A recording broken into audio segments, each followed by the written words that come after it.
I stared at myself in the mirror. The reflection wasn't quite what I expected. At 67, I had long abandoned the idea of trying to keep up with the trends, or impress anyone with what I wore. For as long as I could remember, I'd been about practicality, simple pants and loose blouses, clothes that served a purpose but did little for showing off. Those had been my choices for decades. But today was different. Today, I stood in front of the mirror in a dark blue dress.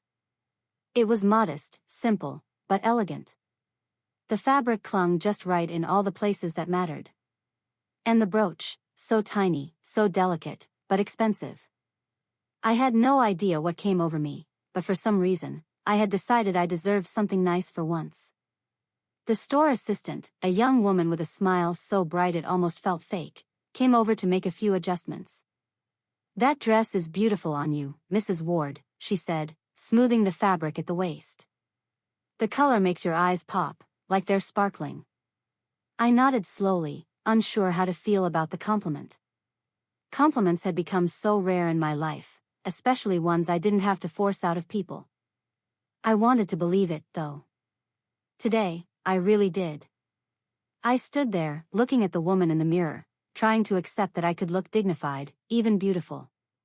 After all, I had spent so much of my life putting my needs aside, for others, for work, for family, for people who didn't always seem to appreciate me. But today, I was going to buy this dress for me. Not for anyone else. "I'll take it," I said, my voice firm, almost to my surprise. It felt like a small victory. I turned toward the changing stall to put my clothes back on while the assistant processed the sale. As I pulled on my worn-out jeans and old sweater, I caught sight of the busy street outside through the window. Wilmington.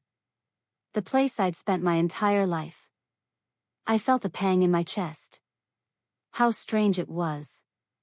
How odd that I had never left this place. I'd opened my first laundromat here, raised my son, buried my husband. I had lived through it all, in this small town.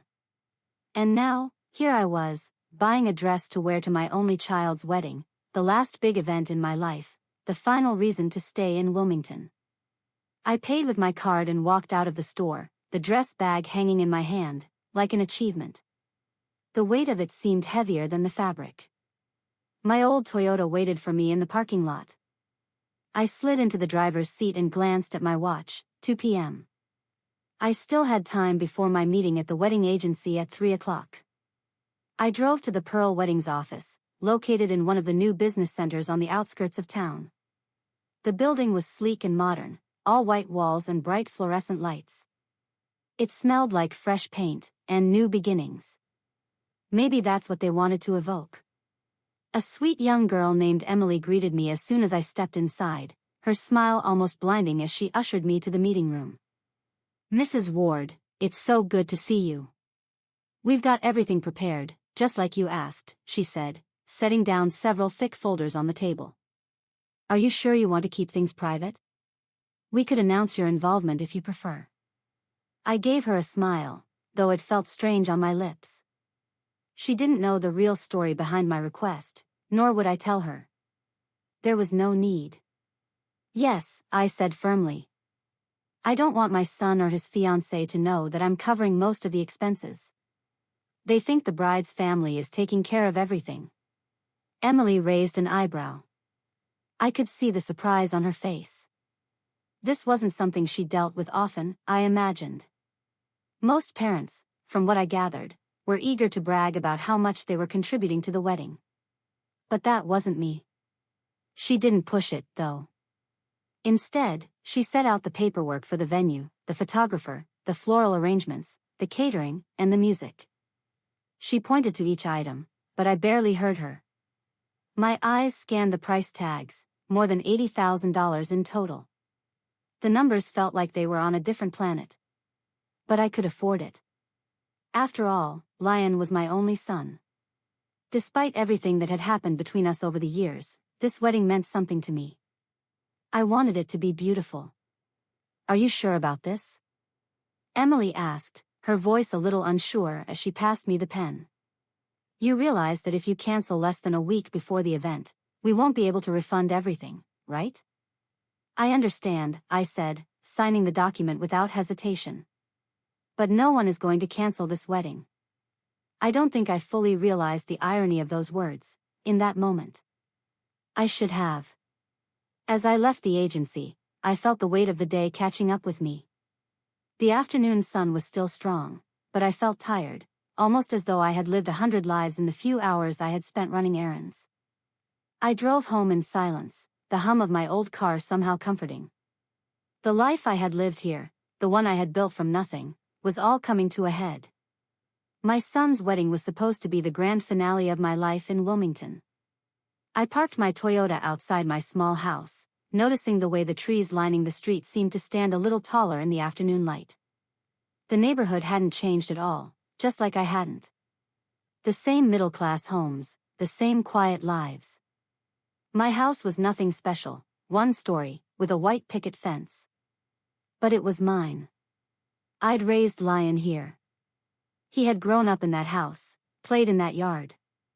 And now, he was getting married. I didn't realize how much that hit me until I walked through the door, feeling the familiar coldness of the living room. I kicked off my shoes and dropped my purse on the table. For the first time today, I let myself feel the weight of everything. Everything I had given up for him, everything I had worked for. It was all leading up to this moment, the wedding. But as much as I longed for a real connection with my son, I knew the reality was different. His fiancée, Pauline, was lovely, but she wasn't the reason I was there. It was Lion I wanted to see. The Lion I had known before everything changed. Before he became distant. Before he started to see me as someone too simple to be around his new life. I sat down in my favorite chair, the one that had once been Derek's. The one I always sat in when I wanted to think, to try and make sense of things. I reached for a photo album on the shelf next to me, my fingers brushing the leather cover. I opened it to a picture of Derek and me on a beach, our little Lion between us. Derek was 38 at the time, I was 33. And Lion was only 8 years old. We looked happy, we looked like a family. A family that had been enough for me. I ran my finger over Derek's face in the picture, wondering what he would have said if he'd been here. "What would you think, Derek?" I whispered to the photograph. "What would you think of our son now?" But Derek was gone, 16 years gone, taken by a sudden heart attack. And Lion, who had once adored me, had grown distant, harder to reach. The more I tried to offer him, the more he pulled away. I closed the album and set it back on the shelf. I wasn't going to look back anymore. The past was the past. The future was now. The wedding was coming. And with it, I had to accept the truth. My relationship with my son had changed. I wasn't sure if we could ever go back to the way we used to be.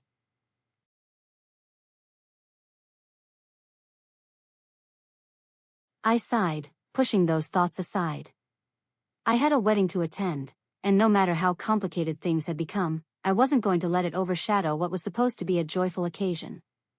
Not today. 2 weeks passed in what felt like a blur. Not once during that time did my son reach out. Not a single phone call. Not a word about whether I was attending the wedding. I hadn't even received a formal invitation, but I told myself it was just an oversight. A misunderstanding, surely. After all, who doesn't invite their own mother to a wedding? Especially when she's the one who raised him. The morning of the big day was bright, the sun shining through the blinds and warming the room. I woke up early, stretching my stiff limbs. My reflection in the bathroom mirror greeted me as I washed my face and ran my fingers through my hair. It was all gray now, but thick. I had my long shower and styled it just the way I always had. The wedding day was a milestone. For me. For him. I wanted to look dignified. I slipped into the dress I had bought just 2 weeks before. The one I hadn't felt brave enough to wear in a long time. I put on light makeup, something simple, nothing extravagant. Then, I carefully placed a check for the honeymoon, a substantial sum, into an envelope, the same way I had always done. Quietly, without expecting anything in return. I drove to the Belvedere Hotel, the grandest place in Wilmington, where the wedding ceremony was being held. The parking lot was full of expensive cars, their shiny surfaces reflecting the clear skies above. I parked my old Toyota beside them, feeling the sting of comparison. For a moment, doubt crept in. Maybe I should have just called a cab. Maybe showing up in my beaten-up car wasn't the right choice. But then, I shook my head. I was a practical woman, always had been. I wasn't about to start worrying about appearances now, not for anyone else's comfort. The lobby of the hotel was crowded. The high ceilings, the sparkling chandeliers, the laughter of guests in crisp suits and fancy dresses, it all felt too much.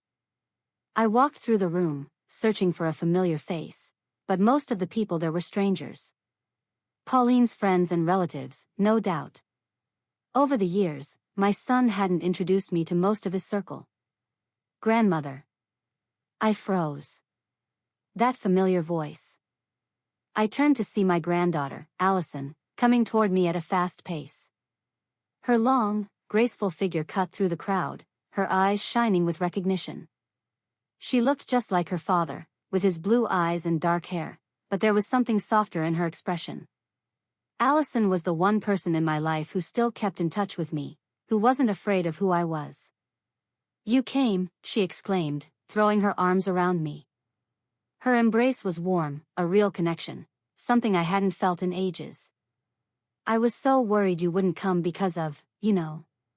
She didn't have to finish her sentence. I knew exactly what she meant, my complicated relationship with her father, the tension that had grown between us over the years. How could I miss my son's wedding? I said, forcing a smile, my voice softer than I intended. She stepped back, her eyes scanning me. "You look beautiful, Grandma," she said, her voice full of sincerity. "That dress, it suits you." I smiled and nodded, taking in her soft blue bridesmaid's dress. She was radiant. She always had been. "You look stunning, darling," I replied, squeezing her hand. She brushed a lock of hair from her face and looked around, clearly eager to show me around. "Come on, I'll introduce you to some of the others," she offered. But before she could lead me away, I felt a presence. It was him. My son. My only son. Lion. He approached us with an expression I knew too well, tense, distant. The same look he'd worn for the last few years, especially when he wasn't sure how to handle me. "Mom," he said, his voice sharp, his eyebrows knitted in confusion. "What are you doing here?" His words stung, but I wasn't going to let them show. I wasn't sure what kind of greeting I was expecting, but it certainly wasn't this. "I came to your wedding, of course," I replied, my voice steady despite the unexpected coldness in his tone. Lion looked around, eyes darting nervously, before he gently placed his hand on my elbow and steered me away from the crowd. The guests, all preoccupied with their conversations, seemed to have stopped noticing me, but I felt their stares in the back of my mind. My heart began to race. "Listen," he began in a quiet, almost apologetic voice, "we've already discussed this. You're not on the guest list." I froze, my heart dropping into my stomach. "What are you talking about, Lion?" I said, my voice shaky with confusion. How could I not be invited to my own son's wedding? Lion sighed, looking at me like I was a child who didn't understand the most obvious things. It wasn't the first time I'd seen that look on his face, the one that told me he thought I wasn't sophisticated enough, educated enough, or simply good enough to belong in his new world. "Mom," he said again, the irritation creeping into his voice, "this is an elite event. Pauline's family is here. Her friends, our colleagues, this isn't the place for someone like you." The words hit me like a slap in the face. And that's when it became clear, he hadn't just forgotten to invite me. He didn't want me there. I, the woman who had spent her entire life building something from scratch, who had raised him alone, wasn't good enough for his new life. "You're ashamed of me," I said, my voice trembling with the force of the realization. "No, no, of course not," he answered quickly, but his eyes told a different story. "It's just. Pauline's very particular about how everything goes. Her parents have invested a lot of money, and you don't want your laundry mom to ruin the experience. I finished for him, my words sharp now, too. The bitterness that had been building inside me was finally spilling out. I couldn't help it. I wasn't going to hide the hurt anymore. Mom, please, he said, clearly annoyed now. Don't make this difficult. We can meet after the honeymoon, in a small circle. A quiet gathering. At that moment, Pauline walked up to us, the picture of elegance, at 38. Tall, slim, perfectly made up. Her designer dress fit her like a glove. She exuded the kind of grace I had never been able to pull off. Lion, darling, is everything all right? She asked, her eyes flicking over to me, but there was no warmth there. Just polite curiosity, maybe even pity. Yes, everything's fine, he said, brushing past her. Mom was just leaving. Pauline gave me that tight smile, the one that didn't quite reach her eyes. Oh, Mrs. Ward, she said, her voice dripping with fake sweetness, what a shame you couldn't attend the ceremony. Maybe another time. Her tone made it clear, this wasn't about me being a mother who loved her son.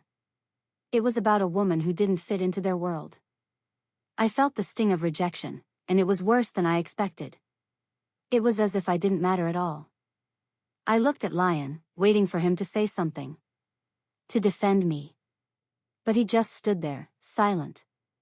Avoiding my gaze, like he always did when things got uncomfortable. I'm sorry, but you weren't invited, he said, his voice barely above a whisper. Please go. I could feel the tears threatening to spill, but I didn't let them. Not in front of him. Not in front of them. I had let him hurt me for too long, but today.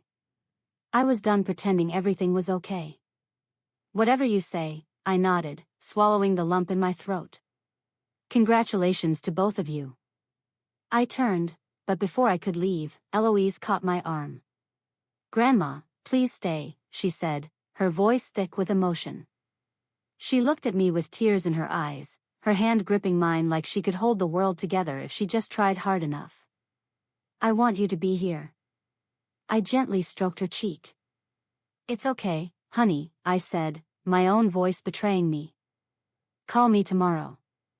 We'll talk then. I pulled away, heading toward the exit. The stares from the guests felt like 100 needles in my back. I could feel their eyes on me, judging, curious. What had they been told? Did they know the groom's mother wasn't even invited to her own son's wedding? I stepped out of the hotel, taking a deep breath of the fresh air. The sun was still high, casting its warm glow on everything, but it felt like it had gotten darker somehow. I wasn't sure if it was the sky, or just how I felt inside. My legs were stiff as I walked toward my car, but I didn't care. I climbed into the driver's seat, gripping the wheel tightly. For a few moments, I just sat there, staring at my reflection in the rearview mirror, struggling to process what had just happened. How did it come to this? How had it gone so wrong? My mind raced, but I couldn't find the words. I opened my purse and pulled out my phone. The screen lit up with the time, 4:20 p.m. The ceremony was supposed to start in 40 minutes. The banquet at 7 p.m., all of it paid for, every detail covered by me. A wedding that was supposed to be a celebration of my son's new life, a life he was starting without me. I glanced at the envelope with the honeymoon gift still sitting in my bag. My stomach tightened. I started the car and pulled out of the Belvedere Hotel parking lot, but I barely registered the world around me. The drive home felt endless, like I was moving in slow motion, caught in a haze of disbelief. The words kept repeating in my head, over and over. You weren't invited. Mom's just leaving. An elite event. Each phrase hit harder than the last. All these years, all the sacrifices. And this is how it ended. My son had turned his back on me, at his own wedding. I didn't even notice the stoplights or the other cars on the road. It was like I was on autopilot, my mind far away, lost in thought.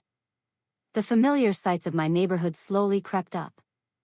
The old maple trees lining the street, the same neat little houses I had passed 1,000 times. Nothing had changed here. Nothing at all. I parked outside my house, the one-story home with its white picket fence. I sat in the car for a while, not wanting to face it. The quiet of the neighborhood felt so out of place now. As if the world had shifted, but everything around me had stayed the same. Finally, I opened the car door and stepped out. My hands trembled slightly as I fumbled with the keys, but I forced myself to move. As I crossed the threshold into the house, I kicked off my shoes, the familiar creak of the floorboards underfoot reminding me that this was my home. But today, it felt different. Empty. As if everything that had once felt right had been turned upside down.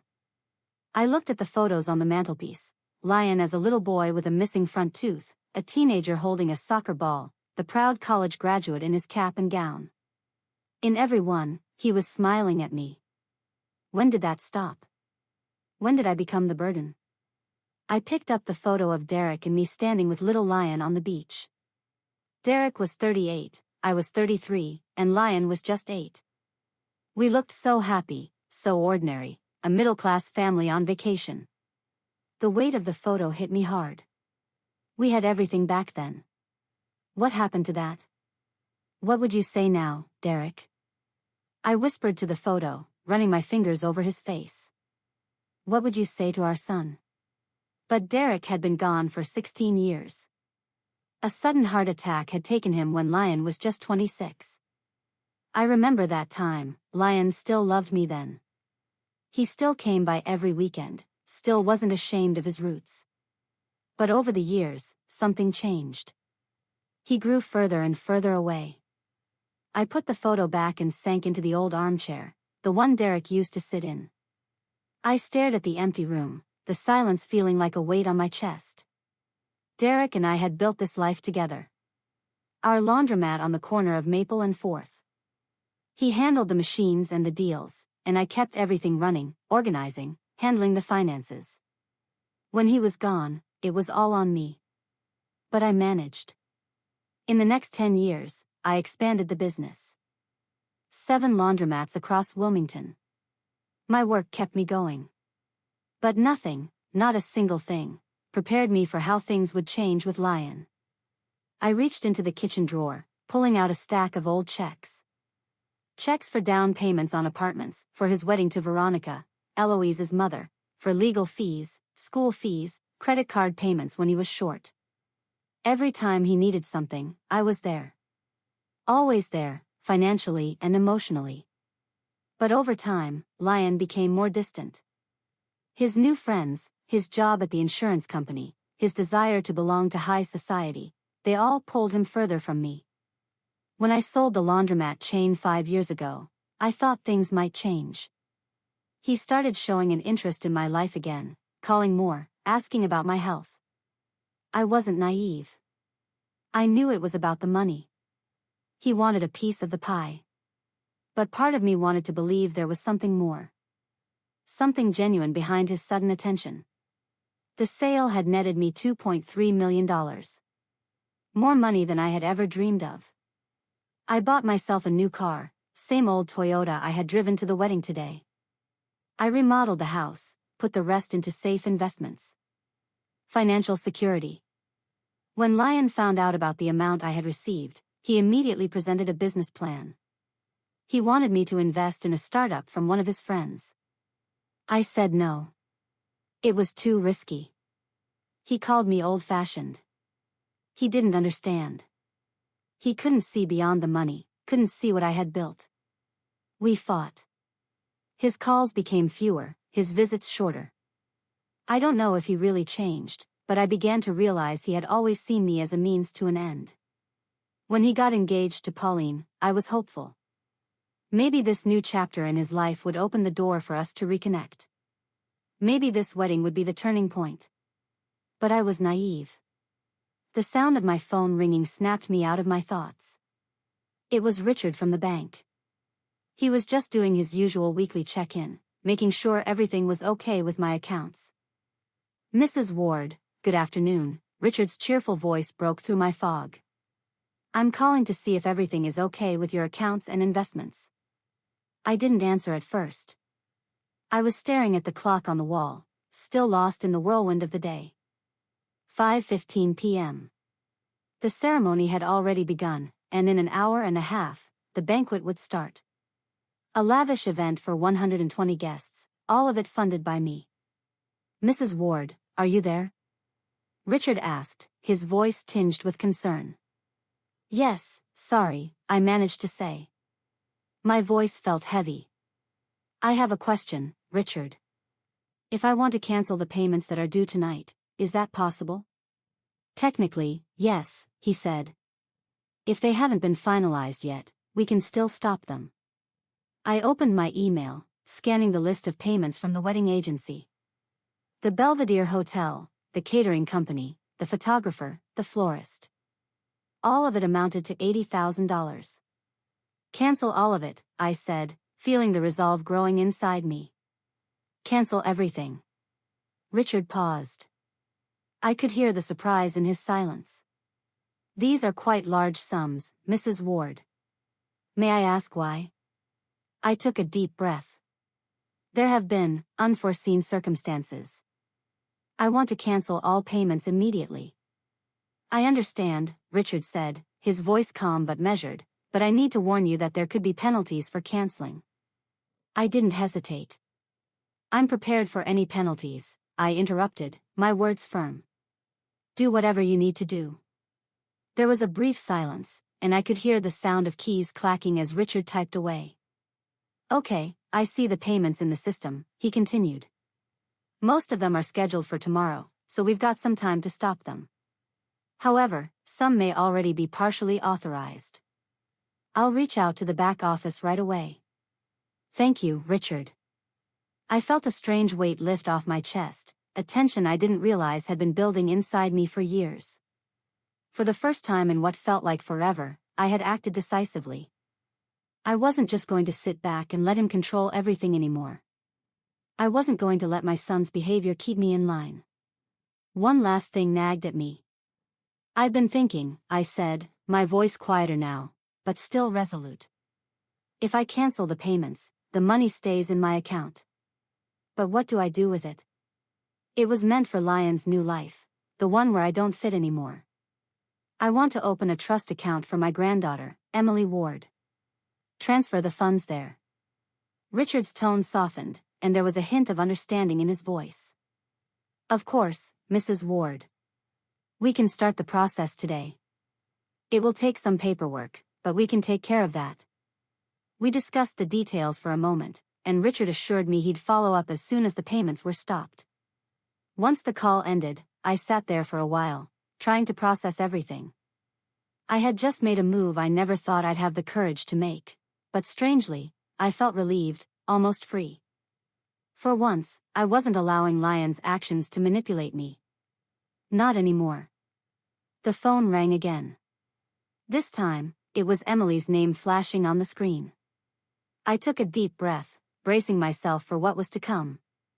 Grandma, her voice sounded anxious, her words rushing out. Where are you? Why did you leave? I closed my eyes. Emily was the only one who mattered in all of this. The only one who truly understood. Your father asked me to leave, sweetheart, I said softly. He said I wasn't invited. What? She exclaimed, her voice full of disbelief. That can't be. He couldn't have said that. Yes, Emily. He did. The background noise on the other end of the line grew louder. It sounded like the guests were moving into the banquet hall, the ceremony had ended, and everything was starting to fall into place, except for me, apparently. That's terrible, Grandma, Emily said, her voice wavering with emotion. I'll talk to him. He has no right to do this.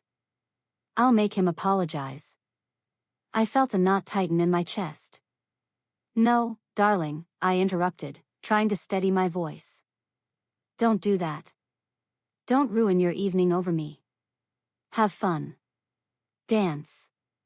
Enjoy yourself. Don't let my situation spoil your day. What party? Emily's voice cracked, and I could hear the tears building. How can I enjoy myself when I know you're being treated like this? It's not right, Grandma.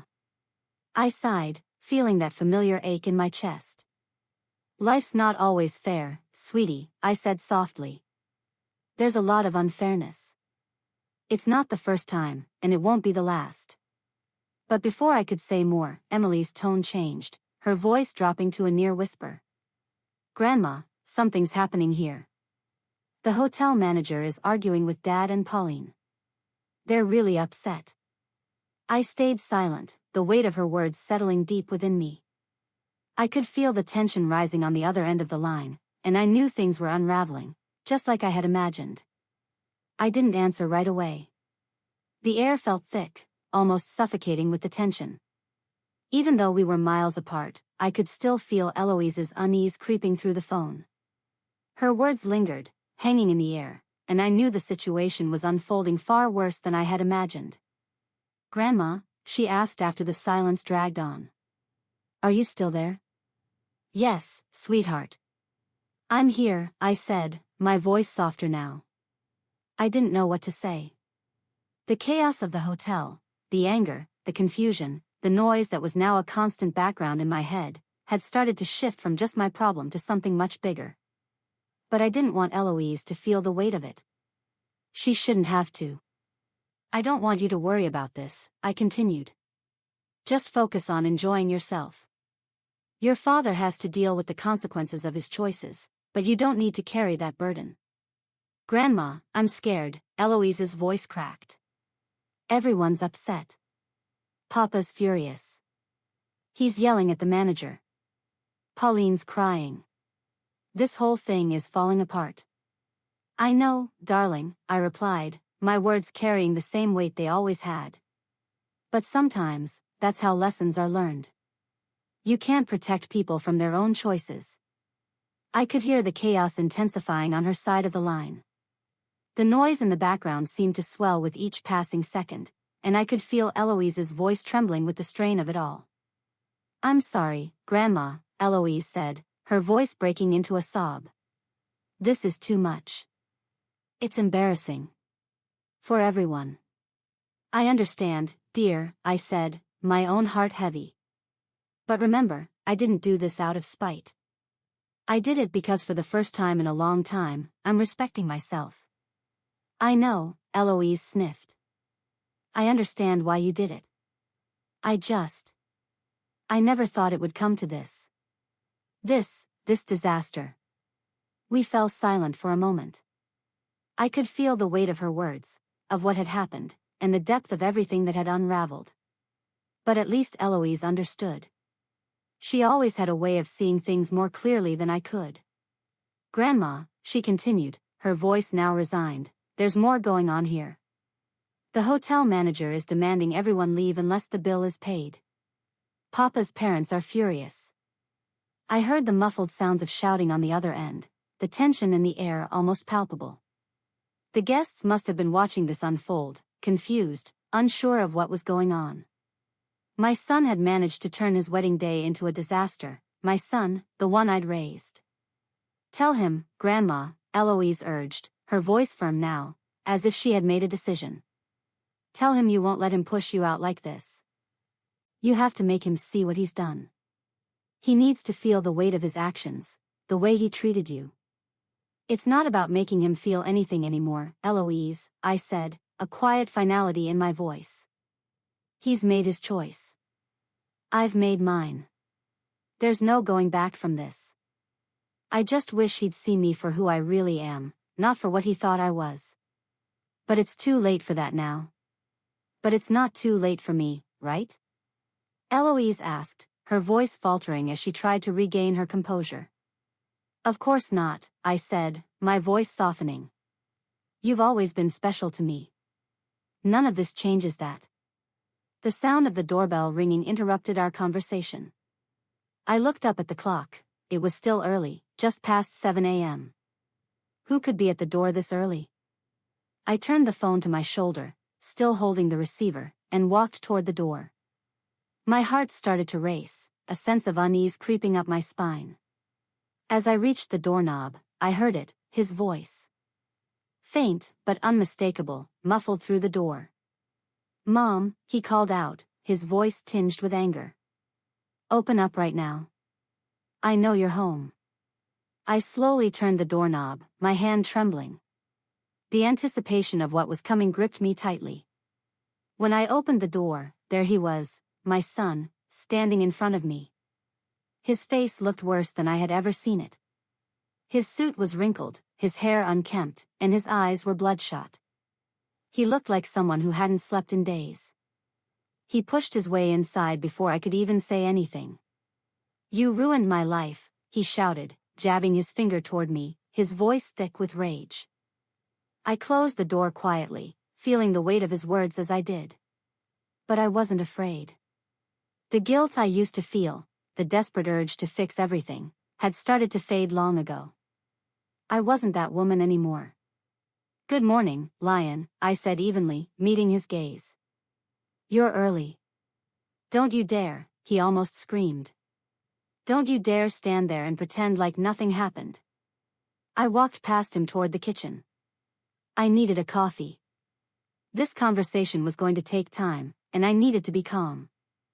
"I remember exactly what happened," I said, filling the kettle with water.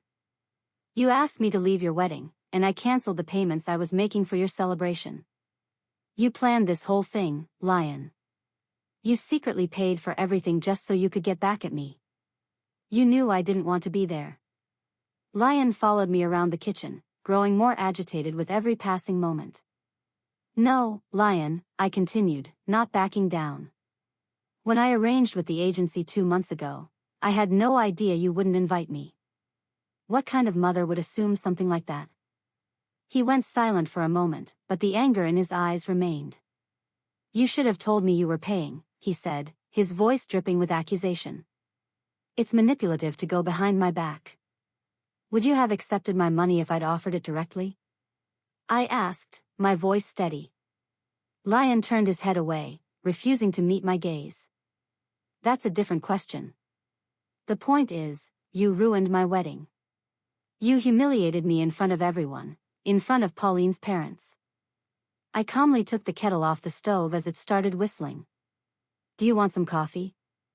I asked, trying to maintain the calm I'd worked so hard to find. "No," he yelled, slamming his fist down on the table. "I didn't come here for coffee. I want to know why you did this to me." I sat down at the table, my cup in my hands, and looked at him closely. "Why did I do that?" I repeated, almost in disbelief. "Why did you kick me out of your wedding?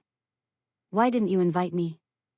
Why were you so ashamed of me in front of your new friends, your new life?" "I wasn't ashamed," he mumbled, though it was clear even to him that his words didn't ring true. It's just that the wedding was meant for a certain circle. A circle your mother doesn't fit into." I finished his sentence for him. "Because I'm a simple woman. I've worked with my hands all my life. I don't have a university education. I don't belong to your elite world." Lion's eyes darted around, looking for something to hold on to, but the words caught in his throat. Finally, he waved his hand dismissively. "It doesn't matter. What's done is done. But you have to fix it." "Fix it?" I raised an eyebrow, trying to understand. "Return the payments," he said quickly, his voice full of desperation. "Call the bank, the agency, all the suppliers. Tell them it was a mistake." I sighed. "It's too late for that, Lion. The money's already been returned to my account. I received confirmation from the bank last night." Lion froze, his face draining of color. "What do you mean, no? You can't just say no. This is my wedding. My reputation is on the line." "I've already handled the money," I said calmly. "It's going to Eloise's education." Lion stood there, speechless, his eyes widening in disbelief. "What?" Lion stood there, frozen, staring at me.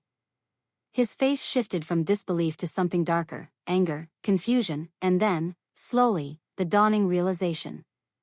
His mind was catching up with the words I had just spoken, and I could see the wheels turning in his head. What do you mean, Eloise's education? He asked, his voice lower now, filled with disbelief. Where did you get that kind of money? I leaned back in my chair, letting my gaze linger on him. This was it. The moment where he would finally understand that the woman he had treated as invisible was not someone to be underestimated.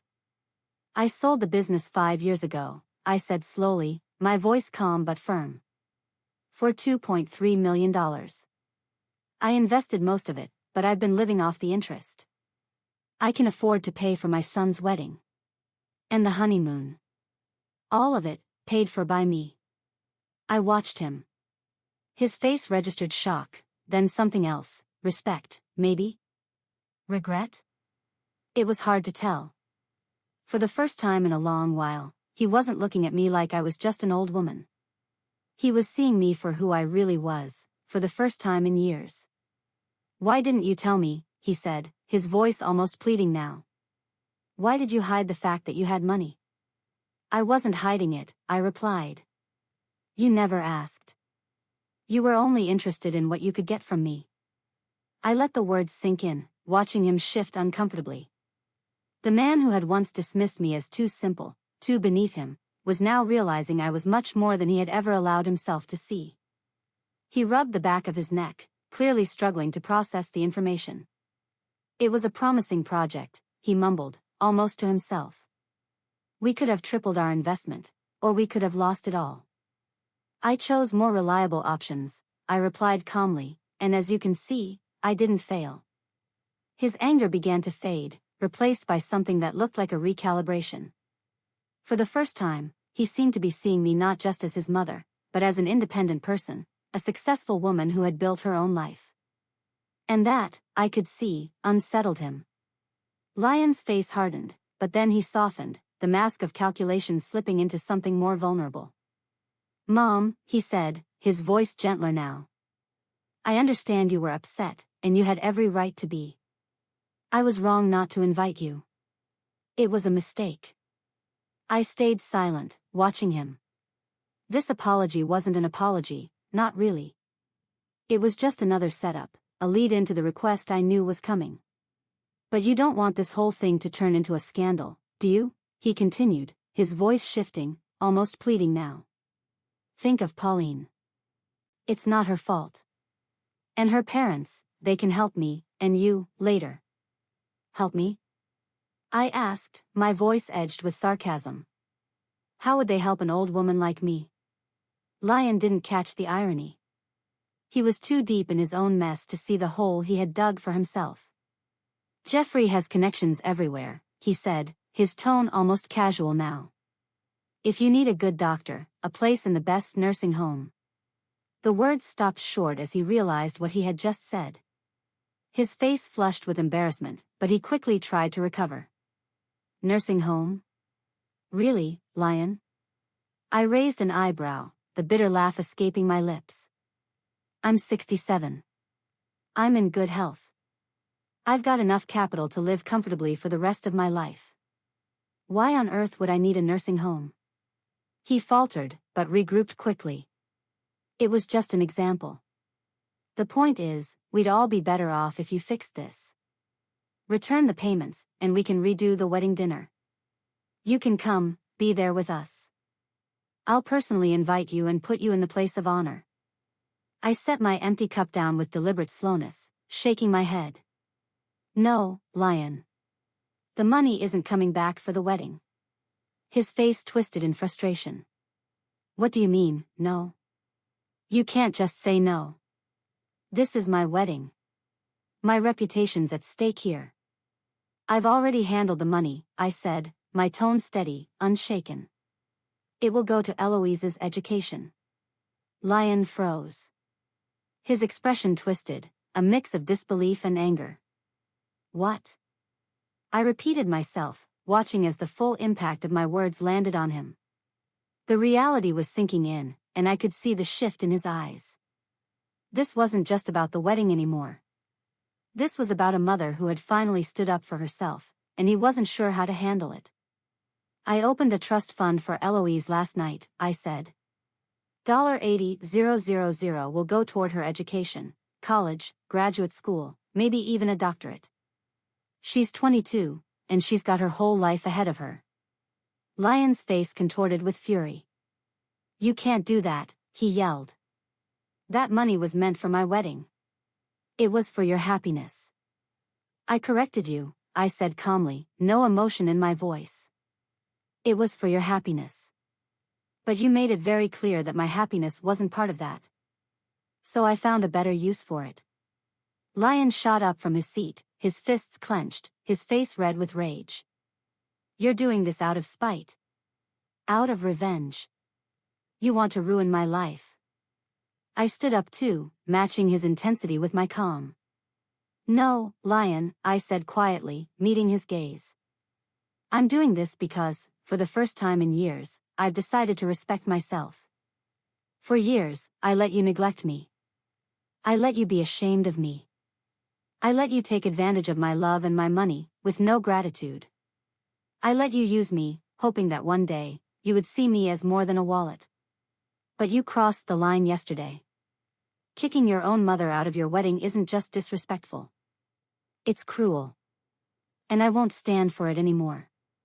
Lion stood there, his chest heaving with anger, his hands balled into fists. You're going to regret this, he muttered through gritted teeth. I swear you will. The only thing I regret, I said, my voice steady, is the years I spent letting you manipulate me. But that's over. Lion's eyes flashed with frustration, and for a moment, he was lost for words. What am I supposed to tell Pauline? He asked, his voice cracking with anger and frustration. Tell the truth, I said with a shrug. Tell her you kicked your mother out of the wedding and she withdrew her support. Or come up with another excuse. You've always been good at those. Lion grabbed a cup from the table and threw it to the ground with a loud crash. The porcelain shattered, and coffee grounds spilled everywhere. This isn't over, he yelled, his voice shaking with rage. I'll find a way to make you pay for this. And the money for Eloise's education? I'll contest that trust. She's my daughter. I have a right to it. You can try, I said, my voice calm, almost too calm. But the trust is airtight. My lawyer made sure of that. The money belongs to Eloise. Not to you, not to me. It's hers. Lion's face contorted in impotent rage. He spun around and stormed out of the room, sweeping everything he could get his hands on from the counter, salt shaker, sugar bowl, fake flowers, before slamming the door behind him. I don't want to see you again, he shouted as he turned away. You're not my mother. You never have been. Those words should have crushed me, should have brought back the old pain. But strangely, I felt only relief. It was as if the final thread tying me to this toxic relationship had snapped. Goodbye, Lion, I whispered softly. The sound of the door slamming echoed through the house. I heard his car start up and drive off, tires screeching in the distance. I sank down into the chair, looking at the broken shards of the cup on the floor. Symbolic. Our relationship was shattered, irreparable. But instead of bitterness, I felt a strange sense of peace. For the first time in years, I was doing what I thought was right, not trying to meet his expectations, not sacrificing my dignity for his whims. The ringing of the phone broke the silence. I glanced at the screen and saw Eloise's name flashing. I hesitated before answering, bracing myself for whatever was coming next. Grandma? Eloise's voice cracked with worry. Are you okay? Daddy just called me. He's furious. I took a deep breath, letting it out slowly. I'm fine, dear, I reassured her, trying to sound calmer than I felt. Your father came by. We talked. He's upset, but he'll get over it. There was a pause on the other end before Eloise's voice came again, a bit softer this time. He said that you gave the money from the wedding to me. For my education. Is that true?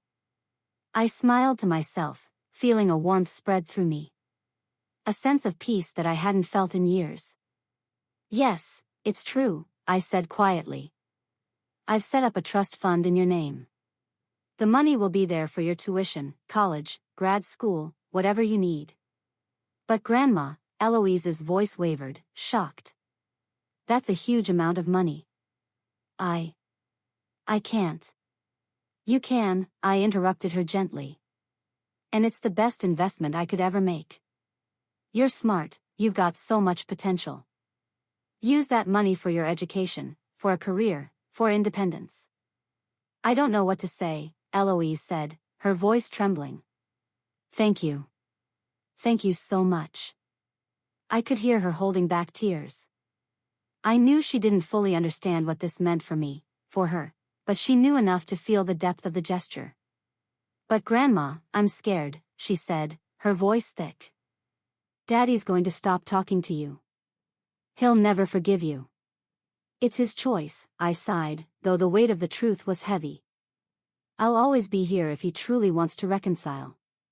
But I'm not going to let him disrespect me anymore. I understand, Eloise said quietly. I'm on your side, Grandma. What he did to you at the wedding was awful. I could hear the noise in the background of her call, the commotion of the wedding, the aftershock of the disaster unfolding. Eloise's voice was strained, a mix of sympathy and sadness. We talked a little longer, and that's when she told me more of the mess. Grandma, she said in a lower voice, Pauline and her parents left early this morning. They left Dad alone at the motel. The wedding didn't happen. It seems like the whole marriage might be falling apart. I wasn't surprised, but a part of me felt a sick sense of satisfaction, knowing that Lion's choices were catching up with him. I had no pity for him now. He'd made his bed.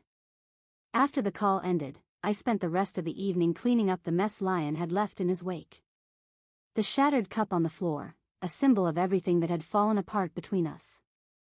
As I swept up the pieces, I couldn't help but think about the future. Maybe it was time for a change. Wilmington had too many painful memories. Too many reminders of what had been, and what was now broken. Maybe it was time to start fresh somewhere else. I finished cleaning and sat down at my computer, opening up a real estate listing website. Just browsing. I wasn't planning anything just yet, but the thought of possibilities, of new opportunities, felt strangely liberating. The phone rang again. This time, it was Richard from the bank. Mrs. Ward, I'm calling to let you know that the trust fund in Eloise's name has been successfully set up. The paperwork's all done, and the money's been transferred. You'll need to stop by the branch to sign a few things. Thank you, Richard, I replied. I'll come by this afternoon. He hesitated, then added, Your son called us, asking about the details of the trust. He's saying it's a mistake. I sighed, rubbing my forehead. There's no mistake, Richard. The trust was set up exactly as I intended. It's my decision, and my money. It's legal, and it's final. Richard's voice grew more cautious. He's been persistent, Mrs. Ward. He even threatened legal action. Let him threaten, I said, calm but firm. He has no grounds to challenge it. We finished the conversation, and I returned to browsing the listings. But now, I wasn't just looking at houses. I was exploring options for a new life, new cities, new adventures, even cruises. All my life, I'd put off the things I wanted to do, waiting for Lion, waiting for my family, waiting for my business to be stable. But now, it was time to live for me. And for the first time in years, the thought didn't fill me with guilt. I sat by the window, watching the streetlight flicker on in the distance, casting soft shadows over my garden. It was a peaceful evening, the kind of night I'd dreamed of during the years of worry, sacrifice, and endless responsibilities. But my thoughts wandered back to Lion. The last time I heard from Eloise was 2 weeks ago. She told me that Lion had taken a new job, still in the insurance field, but with a smaller company and a lower salary. Pauline wasn't happy about it. She thought it was a step backward in his career. But Lion, it seemed, had come to terms with it. He's quieter now, Eloise had told me. Less boastful. More realistic. Maybe, just maybe, the failed wedding had opened his eyes to what really mattered. Maybe he was finally starting to understand that the constant need to impress, to live in luxury, wasn't the most important thing. But then again, maybe that was just my hope, my motherly illusion, thinking my son had room for growth. The reality, I knew, was different. But regardless, I made a promise to myself, I wasn't going to let his actions, or his treatment of me, define my life anymore. The constant dance of seeking his approval, bending to his whims, it was over. That chapter had closed. I reached over to my nightstand, pulling out the photo album I had brought with me from Wilmington. It was the only thing I'd kept, besides my clothes and a few personal papers.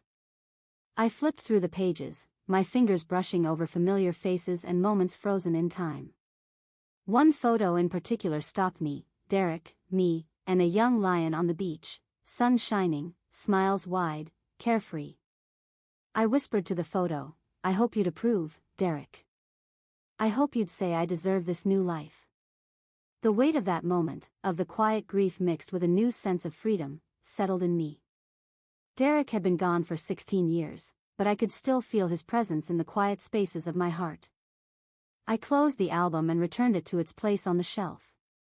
Tomorrow would be my last day of preparation before the trip, picking up currency from the bank, double-checking my documents, finishing the last of my packing. In 3 days, I would be standing on the deck of a massive cruise liner, watching the coastline fade into the distance as a vast ocean of possibilities opened up before me. This was the life I had put off for so long. But it was finally beginning. A life without the weight of past hurts, without the burden of others' expectations. A life that was mine to live, filled with new experiences, new faces, new adventures. Before bed, I stepped outside onto the terrace, feeling the cool savanna breeze brush against my skin. The sky above was clear, the stars scattered across it like tiny diamonds. I breathed in deeply, the scent of jasmine from the neighbor's garden filling the air. "Thank you," I whispered, a prayer to fate, or to myself, I wasn't sure. "Thank you for this second chance." At 67, I was finally living the life I'd always dreamed of. And there was so much more to discover, so much more to feel, to experience. My new life was just beginning. The days leading up to my departure were filled with a restless excitement, a buzzing energy that I hadn't felt in years.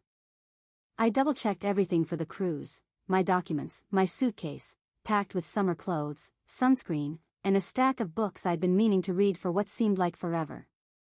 I was at the kitchen counter, carefully organizing everything when the phone rang. I glanced at the caller ID, Eloise. My heart softened, a wave of warmth flooding through me. No matter what had happened with Lion, Eloise was still my anchor, my connection to a world that felt familiar and safe. "Hi, Grandma." Her voice bubbled with excitement when I answered. "How are you?" "I'm doing well, darling," I said, smiling as I spoke.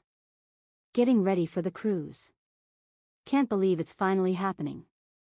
"I know." Eloise responded enthusiastically. "I'm so excited for you. It's going to be such an adventure." "It certainly is," I agreed. "But, there's something really special about finally doing something for yourself." There was a slight pause on the other end, and then Eloise's tone shifted, softening with an undercurrent of concern. "I know, Grandma," she said, her voice more serious now. "I've been thinking a lot about everything you've done for me, and for Dad. It's a lot to take in." "Don't worry about me, sweetheart," I reassured her gently. "I've made my peace with it all. You don't need to carry any of that burden." "I know," she replied, her voice softening further. "But still, I feel like I should do something. I want to make sure you don't feel alone in all this." "You're never alone, Eloise," I said with certainty. "You're the one person I can always count on, and that's enough for me." There was a sigh on the other end, and I could hear the relief in her voice. "I wish I could say the same about Dad." Her words stung a little, but I didn't let it show. I could hear the rift growing wider between her and Lion, but I wasn't going to push her. Her relationship with him was her own to navigate, and I had no place in that anymore. "I'm just glad you're doing well," I said, changing the subject. Are you still enjoying your program? You mentioned something about architectural models last time. Yes. Her voice brightened instantly. I got the highest grade on my project. It feels so good to finally be pursuing what I've always wanted. I'm so proud of you, I said warmly, my heart swelling with love. You've worked so hard for this, and it's paying off. We talked for a while longer, chatting about her studies, her future, and the small joys of everyday life. These moments with her, so simple yet full of meaning, were the ones I cherished the most.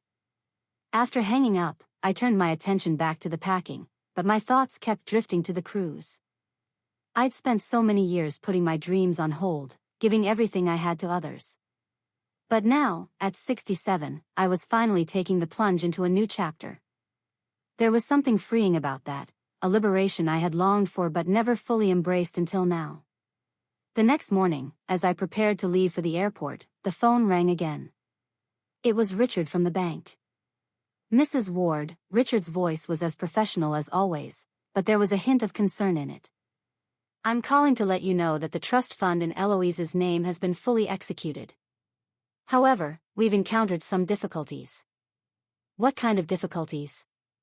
I asked, a sinking feeling in my chest. There seems to be a challenge from your son regarding the trust, Richard explained, his voice steady but tinged with worry. He's been in contact with us, and he's insisting that the funds be redirected back to him. He's even threatening legal action. I felt my calm begin to slip away. I had known that Lion would try something, but hearing the words, lawsuit, stirred up a deep frustration within me.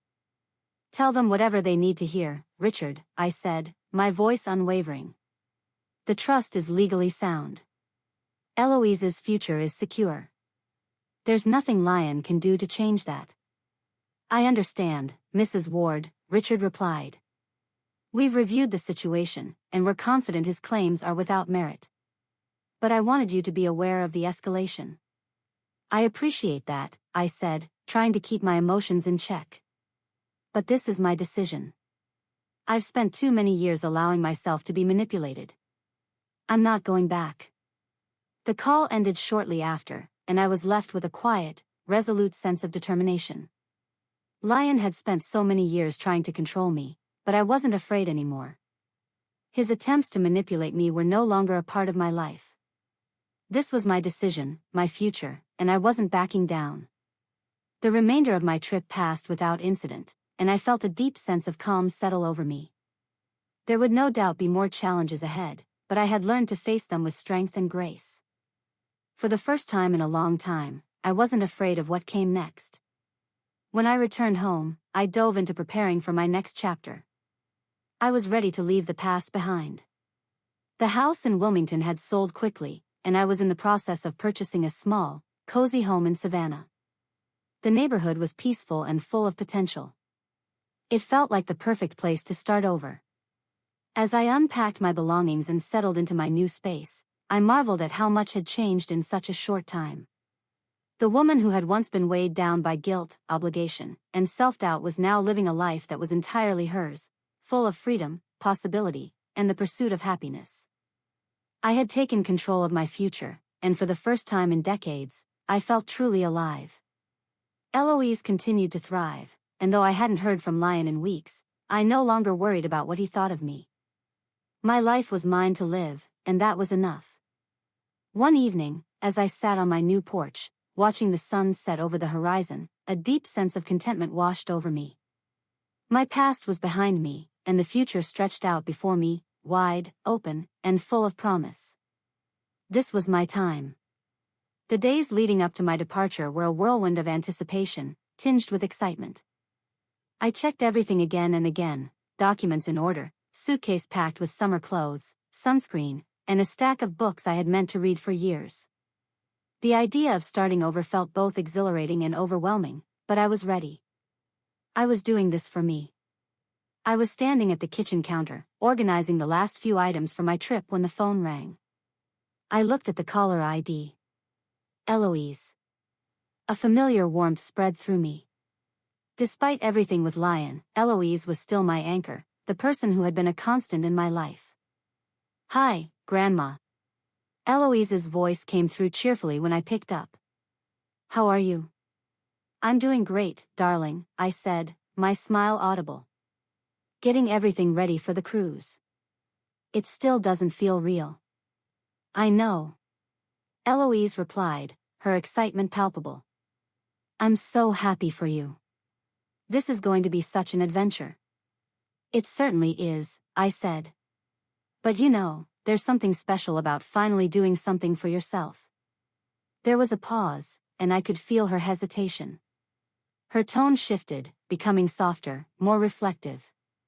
"I know, Grandma," she said slowly.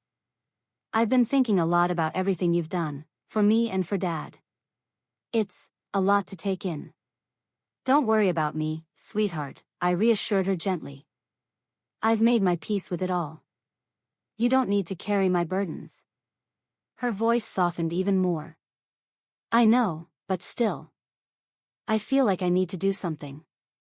I want to make sure you don't feel alone in all of this." "You're never alone, Eloise," I said, my words steady and sure. "You're the one person I can always count on, and that's enough for me." I could hear the relief in her sigh. "I just wish I could say the same about Papa." There was a subtle weight in her voice, and I knew the rift between her and Lion was only growing. But this was her relationship to navigate, not mine. I wouldn't push her. "I'm just glad you're doing well," I said, changing the subject. "Are you still enjoying your program? You mentioned architectural models in your last message." "Yes." Eloise's voice brightened instantly. "I got the highest grade on my project. It feels so good to finally be pursuing what I've always wanted." "I'm so proud of you," I said warmly, my heart swelling with pride. "You've worked so hard for this, and now it's all paying off." The conversation drifted into lighter topics. We talked about her studies, her future, and the small everyday joys that made life worthwhile. These were the moments I cherished, the simple, meaningful conversations that made everything feel right. When we finished the call, I turned back to my packing, but my mind kept wandering to the upcoming cruise. I had spent so many years putting everyone else's needs ahead of mine, but now, at 67, I was finally taking this step for myself. It felt like freedom. The next morning, just as I was about to leave for the airport, my phone rang again.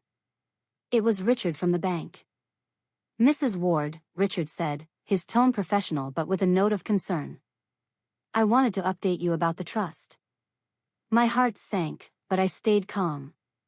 "What's going on now, Richard?" "Well," Richard began, "Lion is still pursuing legal action. We've received a formal complaint from his lawyer, but after reviewing the documents, we've confirmed that the trust is airtight. He has no legal grounds to contest it." A wave of relief washed over me, and I exhaled deeply. "Thank you for letting me know, Richard. But I want you to understand, I won't be swayed by his threats. Eloise's future is what matters to me. No matter what Lion tries, I won't back down." "I completely understand, Mrs. Ward," Richard said, his voice supportive. "We'll continue to monitor the situation. I just wanted to keep you informed." "I appreciate it," I replied firmly. "And please, let me know if there's anything more I need to do." After hanging up, I took a moment to gather my thoughts.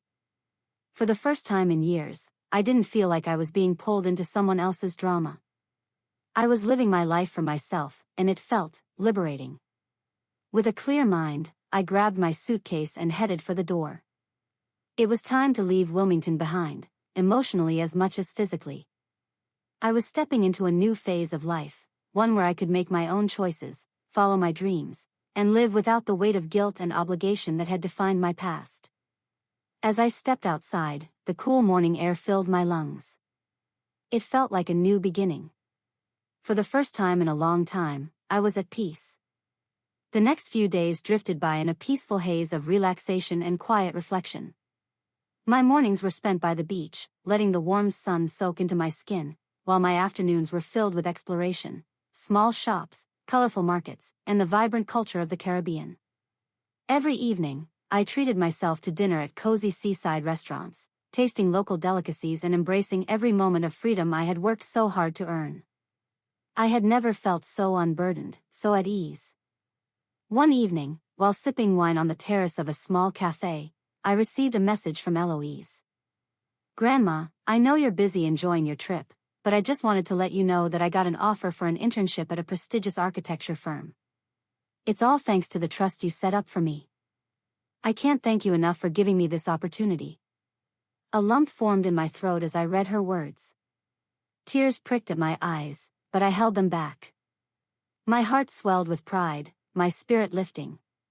Despite everything that had happened with Lion, despite the years of disappointment and pain, I knew that Eloise was the proof that my actions had been worth it. She was going to build a future she could be proud of, and that was more than I could have ever hoped for.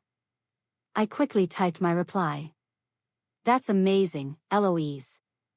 You've worked so hard for this, and I'm so proud of you. Keep chasing your dreams. I'm always here for you, no matter what." I set my phone down, feeling a sense of peace wash over me. Eloise was the bright spot in all of this. She was the one person who truly understood the sacrifices I had made, and knowing she was on the right path gave me a sense of fulfillment I hadn't felt in years. The days continued, each one feeling like a small step toward reclaiming myself. My walks along the beach were more than just physical, each step brought me closer to a version of myself I had almost forgotten. I was free. Free from guilt. Free from the expectations that had once weighed me down. Free from the life I had left behind in Wilmington. And though I never imagined starting over at 67, it felt right. It felt like I had finally, truly, reclaimed myself. On the 7th day of my trip, I received an unexpected call from Richard, my bank representative. I hadn't expected to hear from him while I was away, so his voice on the other end of the line immediately piqued my interest. "Mrs. Ward," Richard said, his voice sounding more serious than usual, "I wanted to update you on the situation regarding the trust. Your son, Lion, has escalated his actions. His lawyer is now threatening a lawsuit. They're accusing you of withholding assets and trying to manipulate the situation with Eloise." I felt my calm begin to slip away. I had known that Lion would try something, but hearing the words, lawsuit, stirred up a deep frustration within me. "Tell them whatever they need to hear, Richard," I said, my voice unwavering. "The trust is legally sound. Eloise's future is secure. There's nothing Lion can do to change that." "I understand, Mrs. Ward," Richard replied. "We've reviewed the situation, and we're confident his claims are without merit. But I wanted you to be aware of the escalation." "I appreciate that," I said, trying to keep my emotions in check. "But this is my decision. I've spent too many years allowing myself to be manipulated. I'm not going back." The call ended shortly after, and I was left with a quiet, resolute sense of determination. Lion had spent so many years trying to control me, but I wasn't afraid anymore. His attempts to manipulate me were no longer a part of my life. This was my decision, my future, and I wasn't backing down. The remainder of my trip passed without incident, and I felt a deep sense of calm settle over me. There would no doubt be more challenges ahead, but I had learned to face them with strength and grace. For the first time in a long time, I wasn't afraid of what came next. When I returned home, I dove into preparing for my next chapter. I was ready to leave the past behind. The house in Wilmington had sold quickly, and I was in the process of purchasing a small, cozy home in Savannah. The neighborhood was peaceful and full of potential. It felt like the perfect place to start over.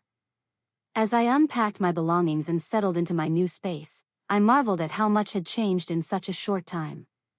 The woman who had once been weighed down by guilt, obligation, and self-doubt was now living a life that was entirely hers, full of freedom, possibility, and the pursuit of happiness. I had taken control of my future, and for the first time in decades, I felt truly alive. Eloise continued to thrive, and though I hadn't heard from Lion in weeks, I no longer worried about what he thought of me. My life was mine to live, and that was enough. One evening, as I sat on my new porch, watching the sun set over the horizon, a deep sense of contentment washed over me.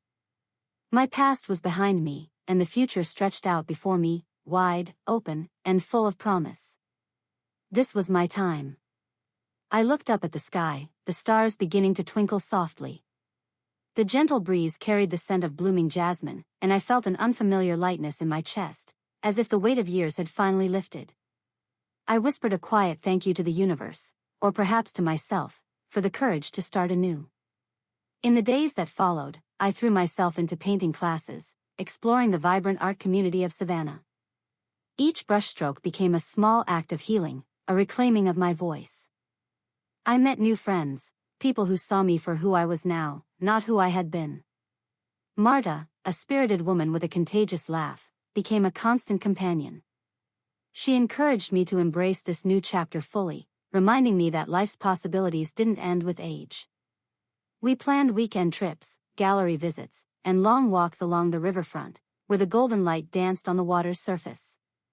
Sometimes, I thought about Lion and the wounds between us, but I no longer let them define my happiness. Instead, I focused on building a life that honored my worth, one filled with joy, creativity, and genuine connection. One afternoon, as I prepared for a small exhibition of my watercolor paintings, my phone buzzed with a message from Eloise. "Grandma," it read, "I got accepted into graduate school. Thank you for believing in me and for everything you've done. I can't wait to make you proud." Tears welled in my eyes.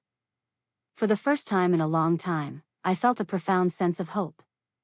Hope that, despite the hardships and heartbreak, new beginnings were possible. And this was just the start. Eloise continued to thrive, and though I hadn't heard from Lion in weeks, I no longer worried about what he thought of me. My life was mine to live, and that was enough. One evening, as I sat on my new porch, watching the sun set over the horizon, a deep sense of contentment washed over me. My past was behind me, and the future stretched out before me, wide, open, and full of promise. This was my time. I looked up at the sky, the stars beginning to twinkle softly. The gentle breeze carried the scent of blooming jasmine, and I felt an unfamiliar lightness in my chest, as if the weight of years had finally lifted. I whispered a quiet thank you to the universe, or perhaps to myself, for the courage to start anew. In the days that followed, I threw myself into painting classes, exploring the vibrant art community of Savannah. Each brushstroke became a small act of healing, a reclaiming of my voice. I met new friends, people who saw me for who I was now, not who I had been. Marta, a spirited woman with a contagious laugh, became a constant companion. She encouraged me to embrace this new chapter fully, reminding me that life's possibilities didn't end with age. We planned weekend trips, gallery visits, and long walks along the riverfront, where the golden light danced on the water's surface. Sometimes, I thought about Lion and the wounds between us, but I no longer let them define my happiness. Instead, I focused on building a life that honored my worth, one filled with joy, creativity, and genuine connection. One afternoon, as I prepared for a small exhibition of my watercolor paintings, my phone buzzed with a message from Eloise. "Grandma," it read, "I got accepted into graduate school. Thank you for believing in me and for everything you've done. I can't wait to make you proud." Tears welled in my eyes. For the first time in a long time, I felt a profound sense of hope. Hope that, despite the hardships and heartbreak, new beginnings were possible. And this was just the start. Weeks turned into months. Life settled into a rhythm I had never imagined for myself. The house was filled with light and laughter from new friendships. My days were spent learning, growing, and rediscovering passions that had been dormant for too long. One morning, a letter arrived from Lion. I hesitated before opening it. His handwriting was familiar, though shaky. Inside, he wrote that he was sorry for the pain he'd caused, for the distance he'd put between us. He asked if we could try to rebuild, slowly. If I could find it in my heart to forgive. I folded the letter carefully and placed it on my kitchen table.